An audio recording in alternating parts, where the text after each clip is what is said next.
السلام علیکم دوستو، آئیے کہانی سنائیں۔ میں پاگلوں کی طرح اس کے پیچھے بھاگ رہا تھا، لیکن وہ میری آنکھوں کے سامنے سے اوچھل ہو گئی۔ میں اس کو چاروں طرف آوازیں دے رہا تھا، زارا زارا زارا، کہ میں گیسٹ ہاؤس کے مین ڈور پر پہنچ گیا۔ گیسٹ ہاؤس کے اندر سے کچھ ٹوٹنے کی آواز آئی۔ میں بھاگتا ہوا اندر گیا۔ آواز شاید کچن سے آ رہی تھی۔ میں اس جانب بڑھا۔ میری آنکھوں نے جو دیکھا وہ میری روح نکالنے کے لیے کافی تھا۔ زارا کچن میں خونم خون کھڑی تھی۔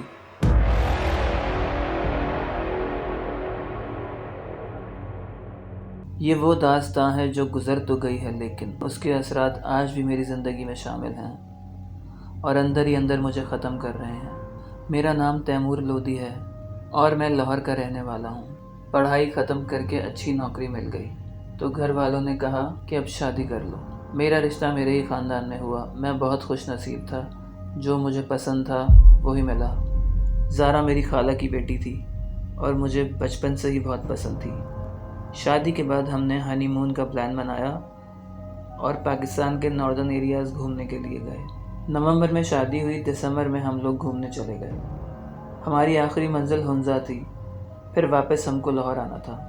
ہم لاہور سے پنڈی پہنچے ٹرین میں، وہاں سے پرائیویٹ گاڑی کروا کر سفر شروع کیا۔ 7ویں روز ہم ہنزا پہنچے۔ دسمبر میں سیاح نہ ہونے کے برابر تھے تو رش خاصا کم تھا۔ زارا نے کہا تھا کہ ہوٹل کی لوکیشن خوبصورت ہونی چاہیے، تو ہمارے ساتھ جو ڈرائیور تھا اس نے ہمیں ایک گیسٹ ہاؤس کا بتایا جو کافی الگ تھلگ بنا ہوا تھا، پر بہت خوبصورت جگہ پر تھا۔ چاروں طرف گھنے درخت اور ایک چوٹی پر بنا ہوا تھا۔ ہم وہاں پہنچے، چیک ان کرا۔ گیسٹ ہاؤس زیادہ بڑا نہیں تھا، پر صرف 2 لوگوں کے لیے بھی نہیں تھا۔ 2 بیڈ رومز، ڈائننگ ہال اور سامنے کچن۔ باہر کافی بڑا لان اور تینوں طرف جنگل۔ اوپر بھی روم تھے، شاید خانسامہ اور چوکیدار کے ہوں گے۔ سفر کر کر کے تھک گئے تو ہم دونوں نے سوچا کہ آج آرام کریں گے۔ رات کو کھانا کھا کر سو گئے۔ صبح اٹھے تو پھر ناشتہ کر کے گھومنے نکل گئے۔ شام کے 5 بجے ہوں گے، سردی بھی کافی تھی اور اندھیرا ہونا شروع ہو گیا تھا۔ ہم واپس گیسٹ ہاؤس پہنچ گئے۔ لان میں بیٹھ کر چائے پی رہے تھے۔ میں فریش ہونے کے لیے اندر چلا گیا۔ زارا باہر اکیلی تھی۔ خانسامہ کچن میں تھا اور چوکیدار کہیں گیا ہوا تھا کہ اچانک مجھے زارا کے زور زور سے چلانے کی آواز آئی۔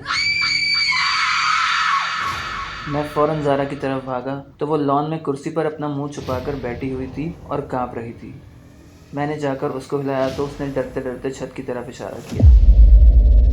میں نے چھت پر دیکھا تو وہاں کوئی بھی نہیں تھا، بس ایک لائٹ جل رہی تھی اور کچھ کپڑے سوکھ رہے تھے۔ میں زارا کو بہلا پھسلا کر اندر لے کر آیا، پر وہ ابھی بھی کافی خوفزدہ تھی۔ میں نے پوچھا کیا ہوا تھا تو بولی وہاں اوپر کوئی کھڑا ہوا تھا، چمکتی آنکھوں سے مجھے گھور رہا تھا، بہت خوفناک تھا۔ اس کی آواز میں ڈر واضح جھلک رہا تھا۔ میں باہر خانسامہ کے پاس آیا اور اس سے پوچھا کہ اوپر والے پورشن میں کون رہتا ہے۔ اس نے فوراً سے کہا اوپر کے روم لاک ہیں، بس چھت کا کچھ حصہ ہے جہاں چوکیدار اپنے کپڑے سکھاتا ہے۔ سالوں سے وہ کمرے بند پڑے ہوئے ہیں۔ اس نے پوچھا میڈم کیوں چلا رہی تھی؟ میں نے کہہ دیا چھپکلی سے ڈر گئی، اس کو ٹالنے کے لیے۔ ابھی ہمیں یہاں آئے ہوئے پہلا ہی دن تھا اور دوسری رات۔ کھانے سے فارغ ہو کر ہم سونے کے لیے روم میں چلے گئے۔ زارا ابھی تک ڈری ہوئی تھی، وہ جانے کی ضد کر رہی تھی۔ میں نے کہا کل چلیں گے کسی اور ہوٹل میں۔ لائٹ آف کری اور ہم لیٹ گئے۔ اس وقت ہم پورے گیسٹ ہاؤس میں اکیلے تھے۔ خانسامہ وہیں کا رہائشی تھا تو وہ رات کو گھر چلا جاتا تھا۔ چوکیدار اور ڈرائیور گیسٹ ہاؤس سے تھوڑا ہی دور کوارٹرز میں سوتے تھے۔ ابھی ہم کو لیٹے ہوئے چند ہی لمحے گزرے ہوں گے کہ ایسا محسوس ہوا کہ جیسے چھت پر کوئی چل رہا ہو۔ زارا جو کہ پہلے سے ہی ڈری ہوئی تھی بہت، اس نے میرا ہاتھ فوراً پکڑ لیا۔ آواز تھوڑی دیر آئی پھر رک گئی۔ کچھ ہی منٹ گزرے ہوں گے کہ ہمارے کمرے کے دروازے پر دستک ہوئی۔ میں بھی چونک گیا۔ میں نے پوچھا کون ہے؟ پھر سے دستک ہوئی۔ اب کی بار میں نے زور سے پوچھا کون ہے؟ کوئی جواب نہ ملا۔ میں دروازہ کھول کر دیکھنا چاہتا تھا پر زارا نے مجھے روک لیا، کیونکہ یہ دروازہ ہمارے روم کا تھا اور اس سے پہلے 2 دروازے اور آتے جن کو میں خود لاک کر کے آیا تھا۔ میں اٹھنے ہی والا تھا دیکھنے کے لیے کہ کون ہے، کسی نے دروازہ زور زور سے پیٹنا شروع کر دیا۔ زارا ڈر کے رونے لگی۔ ڈر تو مجھے بھی لگ رہا تھا کہ کون ہے باہر۔ میں نے فون نکالا اور ڈرائیور کو کال لگائی پر نیٹ ورک نہیں تھا۔ تھوڑی دیر گزری، میں نے ہمت کر کے دروازہ کھولا تو باہر کوئی موجود نہیں تھا۔ ہلکی روشنی تھی پر کچھ بھی نہیں تھا۔ باہر کا دروازہ بدستور بند تھا، جو کہ میں نے خود لاک کیا تھا۔ زارا کمرے میں ہی تھی۔ میں نے پورا گیسٹ ہاؤس چھان لیا پر کچھ سمجھ نہیں آ رہا تھا۔ میں زارا کے پاس واپس گیا، وہ بہت زیادہ ڈری ہوئی تھی۔ اس نے مجھ سے کہا چلیں یہاں سے، پر اتنی رات کو کہاں جاتے ہیں؟ نہ نیٹ ورک تھا اور نہ ہی ڈرائیور تھا قریب، جو کہ سو رہا تھا شاید۔ میں نے زارا سے کہا صبح کا انتظار کرتے ہیں، ابھی کہاں جائیں گے؟ ہم دونوں بات ہی کر رہے تھے کہ کچن سے کچھ ٹوٹنے کی آواز آئی۔ میں فوراً کچن کی طرف گیا۔ زارا مجھے روکتی رہ گئی پر میں کچن میں آ گیا تھا۔ زمین پر گلاس ٹوٹا ہوا پڑا تھا کہ مجھے زور سے دروازہ بند ہونے کی آواز آئی۔ میں پیچھے پلٹا تو جہاں زارا تھی اس کمرے کا دروازہ بند تھا اور اندر سے چیخنے کی آوازیں آ رہی تھی۔ میں نے لاکھ کوشش کری، دروازہ نہ کھلا۔ میں تیزی سے باہر کی جانب بھاگا، کوارٹر کی طرف۔ وہاں ڈرائیور کو اٹھایا اور اندر لے کر آیا۔ ہم دونوں نے بہت کوشش کری پر دروازہ نہ کھلا۔ میں آوازیں بھی دیتا رہا پر کوئی جواب نہیں مل رہا تھا۔ پھر کمرے سے کھڑکی کے ٹوٹنے کی آواز آئی۔ ہم باہر کی جانب بھاگے، پیچھے پہنچے تو کمرے کی کھڑکی ٹوٹی ہوئی تھی اور کمرے کے اندر کوئی نہیں تھا۔ ڈرائیور کمرے میں کودا، پورا کمرہ چھان مارا، باتھ روم میں دیکھا پر زارا کا کوئی نام و نشان نہیں ملا۔ میری حالت خراب تھی۔ میں سوچ سوچ کر پاگل ہوئے جا رہا تھا کہ زارا کہاں چلی گئی۔ صبح کے 5 بج چکے تھے، زارا کا کوئی اتا پتہ نہیں تھا۔ خان سامہ بھی آ گیا، چوکیدار بھی آ گیا۔ ان دونوں نے پولیس کو اطلاع دے دی۔ پورا دن اسی اسنا میں گزر گیا۔ شام کے 4 بج چکے تھے پر زارا کا کوئی اتا پتہ نہیں تھا۔ میں نے گھر والوں کو کچھ بھی نہیں بتایا تھا، وہ بھی پریشان ہو جاتے۔ پولیس نے تقریباً سب سے ہی پوچھ تاچھ کر لی پر کوئی فائدہ نہ ہوا۔ میں بہت پریشان تھا۔ رات ہو گئی تھی۔ میں وہیں رک گیا تھا، یہ سوچ کر کہ شاید زارا واپس آ جائے۔ میرے ساتھ ڈرائیور موجود تھا۔ بس رات کے 11 بجے ہوں گے کہ مجھے محسوس ہوا کہ باہر کوئی ہے۔ میں فوراً باہر کی جانب بھاگا، گیسٹ ہاؤس کے پیچھے کی جانب۔ گیسٹ ہاؤس کے پیچھے کی جانب پہنچا تو میں نے کیا دیکھا کہ زارا جھاڑیوں میں بیٹھی ہوئی ہے، بکھرے ہوئے بال، کپڑے جگہ جگہ سے پھٹے ہوئے۔ میں فوراً اس کی جانب بھاگا پر میرے پہنچنے سے پہلے ہی وہ وہاں سے غائب ہو گئی، کہیں جھاڑیوں میں۔ میں پاگلوں کی طرح اس کے پیچھے بھاگ رہا تھا، وہ میری آنکھوں کے سامنے سے اوجھل ہو گئی کہ میں گیسٹ ہاؤس کے مین ڈور پر پہنچ گیا۔ گیسٹ ہاؤس کے اندر سے کچھ ٹوٹنے کی آواز آئی۔ میں بھاگتا ہوا اندر گیا۔ آواز شاید کچن سے آ رہی تھی۔ میں اس جانب بڑھا۔ میری آنکھوں نے جو دیکھا وہ میری روح نکالنے کے لیے کافی تھا۔ زارا کچن میں خونم خون کھڑی تھی اور وہ شیشے کا گلاس چبا رہی تھی۔ میں نے بھاگ کر جا کے زارا کو پکڑا، اس سے گلاس چھینا اور دور پھینک دیا۔ ڈرائیور بھی یہ سب دیکھ رہا تھا، جو کہ ہکا بکا تھا۔ ہم فوراً اس کو لے کر ہاسپٹل گئے۔ میں بہت زیادہ پریشان تھا۔ اس کا علاج چل رہا تھا پر اس کی آنکھیں کھلی ہوئی تھیں اور وہ ایک ہی جگہ دیکھ رہی تھی۔ پولیس بھی آ گئی تھی۔ زارا سے لاکھ بار پوچھا کہ کہاں تھی آپ اور کون لے کر گیا تھا آپ کو، پر وہ کچھ نہ بولی، بس چھت کو گھورے جا رہی تھی۔ میں ڈرائیور کے ساتھ گیسٹ ہاؤس آیا، سامان پیک کیا اور ہاسپٹل آ گیا۔ میں نے سوچ لیا تھا جیسے ہی زارا کی حالت بہتر ہوگی ہم لاہور کے لیے نکل جائیں گے۔ شام ہو گئی، پھر رات۔ زارا مسلسل خاموش تھی۔ میں نے ڈرائیور کو بولا کہ ابھی نکل سکتے ہیں ہم پنڈی کے لیے۔ ڈرائیور نے کہا سر بارش ہو رہی ہے بہت، ابھی نکلنا خطرے سے خالی نہیں، لینڈ سلائڈنگ ہوتی ہے راستے میں کافی۔ ہاسپٹل والوں نے یہ بول کر ڈسچارج کر دیا کہ یہ صدمے میں ہے، ویسے ٹھیک ہے۔ کچھ دوائیں وغیرہ دی۔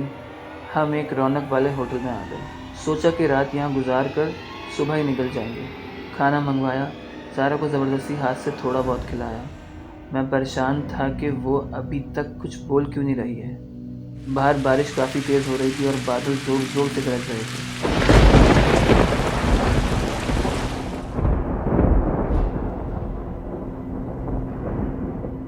خیر سے صبح ہو گئی، لیکن ایک عجیب بات یہ تھی کہ جب رات کو میری آنکھ کھلی، زارا مسلسل چھت کو دیکھ رہی تھی، بنا آنکھیں جھپکائے۔ میں نے اس کو پکارا بھی پر اس نے کوئی جواب نہ دیا۔ میں پریشانی میں نہیں سو سکا۔ صبح ہو چکی تھی۔ میں نے فیصلہ کیا کہ اب ہم ڈائریکٹ گھر ہی جائیں گے۔ صبح 5 بجے ہم ہنزا سے نکل پڑے۔ بادل کافی تھے آسمان پر بارش تھمی ہوئی تھی۔ زارا میرے برابر میں بیٹھی ہوئی تھی پر بالکل خاموش تھی، گاڑی سے باہر دیکھ رہی تھی۔ پہاڑی سلسلہ کراس کرتے ہوئے کافی آگے آ چکے تھے ہم۔ راستے میں ڈرائیور چینج ہوا ہمارا۔ زارا کچھ بھی نہیں بول رہی تھی۔ میں بے چین تھا اس سے بات کرنے کو کہ آخر گیسٹ ہاؤس میں ہوا کیا تھا اس کے ساتھ، وہ غائب کہاں ہو گئی تھی۔ میں چاہتا تھا کہ جلد سے جلد گھر پہنچ جاؤں زارا کو لے کر۔ شام کے 5 بجنے والے تھے۔ ہم اسلام آباد سے تھوڑا ہی دور تھے بس۔ زارا کچھ کھا لو، میں نے کہا، پر زارا مسلسل باہر ہی دیکھ رہی تھی۔ وہ رات سے بھوکی تھی، بس ہاسپٹل میں ڈرپ لگی تھی اور تھوڑا بہت کھایا تھا اس نے۔ عصر کی اذانوں کی آواز آئی۔ زارا نے میری طرف دیکھا۔ گاڑی شاید کسی مسجد کے پاس سے گزر رہی تھی۔ اذان کی آوازیں سنتے ہی زارا کے تاثرات بدلنا شروع ہو گئے۔ اس نے مجھے دیکھا جیسے وہ بہت تکلیف میں ہو۔ اس نے کانوں پر ہاتھ رکھے ہوئے تھے اور اپنے دانت پیس رہی تھی۔ میری کچھ سمجھ نہیں آ رہا تھا کہ یہ کیا ہو رہا ہے۔ میں نے زارا سے پوچھا کہ تم ٹھیک ہو؟ درد ہو رہا ہے کیا؟ زارا بتاؤ مجھے، لیکن وہ کچھ نہیں بولی۔ گاڑی کی رفتار تیز تھی تو اذانوں کی آوازیں مدھم ہو چکی تھیں، پھر ختم ہو گئی تو زارا نارمل ہو گئی اور پھر سے گاڑی کے باہر دیکھنا شروع کر دیا۔ رات کے 9 بجے ہم لاہور پہنچے۔ گھر پہنچے تو سبھی بہت پریشان تھے۔ میں نے کال کر کے گھر والوں کو اطلاع دے دی تھی اور جو کچھ وہاں پیش آیا وہ سب بتا دیا تھا۔ امی، ابو، بہن، بھائی سب موجود تھے۔ زارا کی والدہ بھی گھر آ گئی تھی۔ زارا کافی کمزور لگ رہی تھی اور اس کی آنکھیں ہلکے دار۔ سب بہت پریشان تھے۔ زارا ابھی بھی کچھ نہیں بول رہی تھی، بالکل خاموش تھی۔ اس کی امی نے اس کو پیار کیا، بہت پکارا، پر ان کو بھی اس نے کوئی جواب نہیں دیا، نہ ہی دیکھا۔ اس کو کھانا کھلایا پر اس نے الٹی کر دی۔ کچھ دن تک یہی سلسلہ چلتا رہا۔ کتنے ہی ڈاکٹرز کو دکھا دیا پر کوئی فائدہ نہ ہوا۔ زارا کی طبیعت بگڑتی جا رہی تھی۔ اذانوں کی آواز سے خوف زدہ ہو جاتی تھی۔ ہمارے ایک دور کے رشتہ دار آئے ہوئے تھے، جاوید انکل، ابو سے ملنے کے لیے۔ سبھی پریشان تھے تو وہ سمجھ گئے۔ میرے ابو سے انہوں نے پوچھا کہ بھائی آپ پریشان کیوں ہیں، تو ابو نے ان کو سب کچھ بتا دیا۔ زارا اس وقت اپنی امی کے گھر تھی۔ وہ اس کو اپنے ساتھ لے گئی تھی۔ ابھی میں، ابو اور جواد انکل باتیں ہی کر رہے تھے کہ گھر کی فون کی بیل بجی۔ امی نے فون اٹھایا۔ خالہ فون پر تھی اور رو رہی تھی۔ زارا کی طبیعت بہت زیادہ بگڑ گئی تھی۔ وہ گھر میں چیزیں توڑ رہی تھی اور چلا رہی تھی۔ میں امی کو لے کر خالہ کی طرف فوراً نکل گیا۔ میں پہنچا تو دیکھا زارا اپنے کمرے میں تھی اور دروازہ بند تھا۔ بہت محنت کے بعد دروازہ کھولا تو اندر ایسا لگ رہا تھا جیسے طوفان آیا ہو۔ پورا کمرہ تہس نہس تھا اور زارا بستر پر دراز تھی، جیسے سو رہی ہو۔ میں اندر گیا اور زارا کو آواز دی۔ اس نے آنکھیں کھول کر مجھے دیکھا۔ اف، اس کی آنکھیں لال انگارہ ہو رہی تھیں۔ فوراً اٹھ کر بیٹھ گئی اور بولی، مجھے واپس جانا ہے۔ میں نے کافی دن بعد اپنی زارا کی آواز سنی تھی۔ میں نے بہت پیار سے اس سے پوچھا، کہاں جانا ہے تم کو زارا؟ تو زارا نے کہا اسی گیسٹ ہاؤس میں۔ میں نے کہا تم ٹھیک ہو جاؤ پھر ہم سب چلیں گے وہاں گھومنے۔ زارا نے کہا نہیں، صرف تم ساتھ جاؤ گے اور مجھے چھوڑ کر آ جاؤ گے واپس۔ میں نے پوچھا کیوں، وہاں کیا کام ہے تم کو؟ تو زارا نے کہا بس، میں نے بول دیا نا، وہی کرو، ورنہ تم میں سے کسی کی خیر نہیں ہوگی۔ میں حیران تھا، پھر وہ لیٹ گئی، پھر کچھ نہ بولی۔ یہ باتیں سن کر سبھی بہت پریشان ہو گئے تھے۔ جاوید انکل جو ابو کے رشتہ دار ہیں، وہ عملیات میں ماہر ہیں، بہت سے لوگوں کا علاج کیا انہوں نے۔ زارا کے روم سے باہر نکلتے ہی میں نے ابو کو فون کیا اور جو ہوا وہ سب بتا دیا۔ تھوڑی دیر میں ابو جواد انکل کو خالہ کے گھر لے کر آ گئے۔ وہ سیدھے زارا کے کمرے میں پہنچے۔ ابو اور میں بھی ساتھ تھے۔ زارا کے ابو کا انتقال ہو گیا تھا، صرف خالہ اور اس کے چھوٹے بہن بھائی تھے گھر پہ۔ ابھی ہم کمرے میں داخل ہوئے ہی تھے کہ زارا نے آنکھیں کھول کر جواد انکل کو دیکھا اور بولی، تو میرا کچھ نہیں بگاڑ پائے گا۔ میں اور ابو حیران تھے کہ یہ کیا اور کیوں بول رہی ہے۔ جواد انکل نے کہا مجھے کچھ باتیں کرنی ہیں اس سے اکیلے میں، زیادہ کچھ نہیں۔ زارا نے اس بار کچھ نہیں بولا۔ انکل نے مجھے اور ابو کو کمرے سے باہر نکال دیا اور کہا کہ آپ باہر انتظار کریں، اور دروازہ بند کر لیا۔ ہم سب باہر بیٹھے ہوئے تھے۔ آدھے گھنٹے بعد دروازہ کھلا اور جواد انکل باہر آئے۔ خالہ نے پوچھا کیا ہوا بھائی صاحب میری بیٹی کو؟ تو انہوں نے بتانا شروع کیا۔ گیسٹ ہاؤس میں جب زارا باہر لان میں بیٹھی ہوئی تھی تب اس نے اس کو پہلی بار دیکھا۔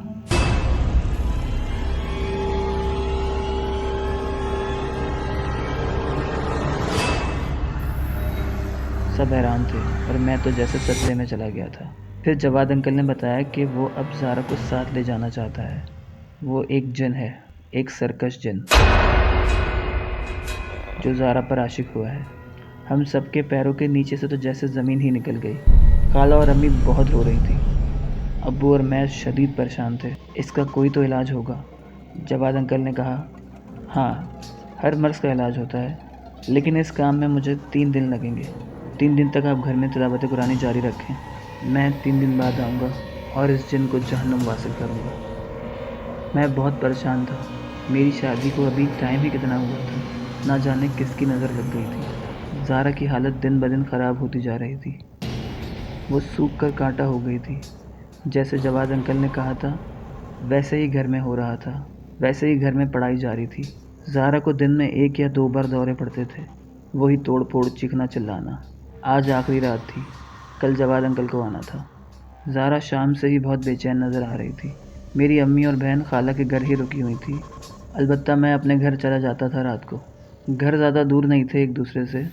آج کی رات میں نے یہیں گزارنے کا ارادہ کیا، لیکن شاید قدرت کو کچھ اور ہی منظور تھا۔ زارا اپنے کمرے میں اکیلی تھی، ہم سب باہر بیٹھے تھے۔ رات کا کوئی 12 بجے کا وقت ہوگا کہ کمرے سے زوردار دھماکے کی آواز آئی۔ میں فوراً اٹھ کر کمرے کی جانب بھاگا۔ دروازہ کھولا تو کمرے میں مٹی ہی مٹی اور کھڑکی کا گرل ٹوٹا ہوا تھا اور زارا کمرے سے غائب تھی۔ میں اسی ٹوٹی ہوئی کھڑکی سے نکل کر بھاگا، پر اندھیرا بہت تھا، دور دور تک کوئی نظر نہیں آیا۔ قریب قریب والے اپنے گھروں سے باہر نکلائے دھماکے کی آواز سے۔ زارا کو بہت ڈھونڈا گیا، پر اس کا کچھ پتہ نہ چلا۔ گھر میں ماتم کا ماحول تھا، سب رو رہے تھے۔ ابو نے جواد انکل کو کال کری، وہ بھی صبح میں آ گئے۔ پولیس کو بھی اطلاع کر دی گئی تھی، پر کسی کو کچھ پتہ نہیں چل سکا تھا۔ میں نے اپنے ابو سے کہا کہ ابو کہ شاید وہ حنزہ تو نہیں چلی گئی۔ سب کے دل میں یہی تھا۔ جواد انکل کی پڑھائی بھی کچھ کام نہ آ سکی، نہ پولیس کو کوئی سراغ مل رہا تھا۔ میں نے فیصلہ کر لیا کہ میں حنزہ جاؤں گا اور خود ڈھونڈوں گا اپنی زارا کو۔ میں اگلے دن نکل گیا۔ حنزہ پہنچا تو دوپہر کے 12 بج رہے تھے۔ برف باری کی وجہ سے سب کچھ بہت الگ لگ رہا تھا، پر میں نے حکیم اللہ، جو کہ ہمارا پہلے والا ڈرائیور تھا، اس کو تلاش کیا اور گیسٹ ہاؤس کی طرف پہنچا۔ مجھے گیسٹ ہاؤس کو دیکھ کر بہت خوف محسوس ہوا۔ گیسٹ ہاؤس خالی تھا، نہ وہاں چوکی دار تھا، نہ ہی خانسامہ۔ میں نے باہر کا گیٹ کھولا اور اندر داخل ہوا۔ جیسے ہی میں اندر داخل ہوا، مجھے ایسا محسوس ہوا کہ کوئی چیز ہے جو مجھے اندر جانے سے روک رہی ہے۔ میں نے گیسٹ ہاؤس کا اندرونی دروازہ کھولا، جو ایک ہی باری میں کھل گیا۔ اندر سے ایسی بدبو آئی کہ بیان کرنا مشکل ہے۔ اندر سامان موجود نہیں تھا، سارا گیسٹ ہاؤس خالی پڑا ہوا تھا۔ میں اسی کمرے کی طرف بڑھا جہاں ہم رکے تھے۔ کنڈی لگی ہوئی تھی دروازے کی۔ میں کنڈی کھول کر کمرے کے اندر داخل ہوا اور دیکھتے ہی میرے ہوش اڑ گئے۔ اندر کمرے میں خون ہی خون اور ہڈیاں پڑی ہوئی تھی، کسی جانور کی شاید۔ کھڑکی بدستور ویسی ہی حالت میں ٹوٹی ہوئی تھی، اس کے علاوہ اور کچھ نہیں تھا۔ میں نے آس پاس کے لوگوں سے معلومات کری اور زارا کی تصویر بھی دکھائی، کسی نے اس کو نہیں دیکھا تھا۔ میں وہاں 2 دن تک رکا، پر کچھ بھی معلوم نہ ہو سکا۔ میں واپس لاہور آ گیا۔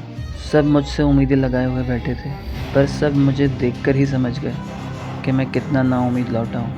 خالہ کا رو رو کر برا حال تھا، میری امی بھی رو رہی تھی، اور میرا دل پھٹے جا رہا تھا کہ میری زارا کہاں ہوگی اور نہ جانے کس حال میں ہوگی۔ ابو جواد انکل سے اور پولیس سے مسلسل رابطے میں تھے، پر کسی کو کچھ پتہ نہیں تھا کہ زارا کو زمین کھا گئی یا آسمان نکل گیا۔ میری زندگی زارا مجھ سے جدا ہو گئی۔ دن گزر گئے، ہفتے گزر گئے، مہینے گزر گئے، یہاں تک کہ سال بھی گزر گئے، پر زارا کا کچھ پتہ نہیں چل سکا۔ لاہور پولیس حنزہ پولیس سے رابطے میں رہی، پر کوئی زارا کا سراغ تک نہ لگا سکا کہ وہ گئی کہاں۔ آج پورے 6 سال گزر چکے ہیں اور زارا صرف ایک یاد بن کے رہ گئی ہے، لیکن وہ آج بھی میری پہلی اور آخری محبت ہے، اور پتہ نہیں میرا دل کہتا ہے کہ شاید وہ واپس آئے گی ایک دن۔